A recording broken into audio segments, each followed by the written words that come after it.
Welcome to the L-TWOO mountain bike mechanical front derailleur installation guide.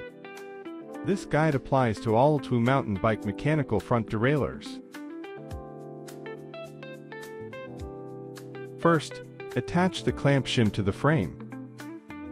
Then, mount the front derailleur.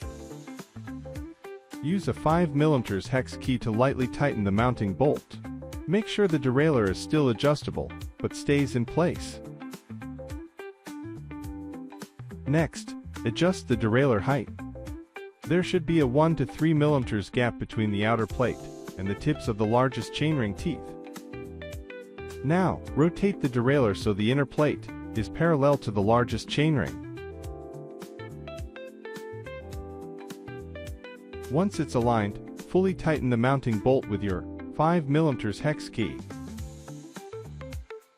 Pull the shift cable, press the downshift lever to lock.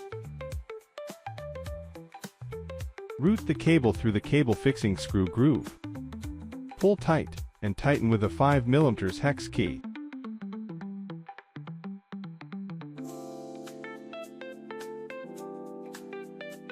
Trim off the excess using cable cutters. Finally, install the cable end cap. Thank you for watching this tutorial.